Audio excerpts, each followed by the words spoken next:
যখন এক ঝড় বৃষ্টির রাতের হসপিটালে যখন আলোটা হঠাৎ নিভে গেল, তখন বোঝা গেল এটা কোনো মুভি নয়, এটা একটি দুঃস্বপ্ন। আজ আমি তোমাদেরকে যে সিনেমাটা দেখার কথা বলবো, যেটা দেখা শুরু করলে মাঝখানে তোমরা থামতে পারবে না, তোমাদের ভিতরে হৃৎপিণ্ড কেঁপে উঠবে আর বুঝতে পারবে ভয় কী জিনিস আর কেন এই মুভিকে বলা হয় সবথেকে ভয়ঙ্কর অটোপসি এবং মর্গ মিস্ট্রি মুভি। যদি তোমরা হার্ট দুর্বল মানুষ হয়ে থাকো তাহলে এই মুভিটি অবশ্যই দেখা থেকে বিরত থাকো। আর যদি তোমাদের সাহস থাকে মর্গ মিস্ট্রি হাসপাতালের রহস্য জানতে চাও, তাহলে এই মুভিটি অবশ্যই একবার দেখতে পারো, একদম নিরাশ হবে না। যদি তোমরা হরর মুভির ফ্যান হয়ে থাকো তাহলে এই মুভিটি একবার অবশ্যই দেখতে পারো। মুভিটির কাহিনী আমি একটু ছোট্ট করে বলছি বন্ধুরা।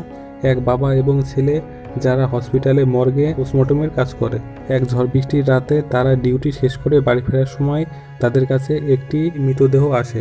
সেই মৃতদেহটি সেই রাতে পোস্টমর্টম করতে বলা হয় এবং পোস্টমর্টম করার সময় তাদের সাথে অদ্ভুত সব ঘটনা ঘটতে থাকে। যদি সাহস থাকে বন্ধুরা, তাহলে এই মুভিটি তোমরা রাতে একদম একা দেখবে। বাবা এবং ছেলে তারা যখন সেই দেহটিকে পোস্টমর্টম করতে যায়, তাদের সাথে অদ্ভুত সব ভয়ঙ্কর ঘটনা ঘটতে থাকে, যেটি তোমাদেরকে ভিতর থেকে কাঁপিয়ে দেবে।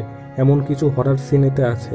যদি সত্যিকারের হরর মুভির ফ্যান হয়ে থাকো তাহলে আমার এই রিকমেন্ডেড ভিডিওতে এই মুভিটি একবার অবশ্যই ট্রাই করে দেখতে পারো। এই মুভিতে এমন সব দৃশ্য, এমন সব ঘটনা আছে যা দেখলে তোমরা ভয় পেতে বাধ্য হবে। এই মুভিটি 2016 সালে এসেছিল। মুভিটির নাম দি অটোপসি অফ জিন্ডো। এই মুভিটি তোমরা হিন্দি ডাবে পেয়ে যাবে।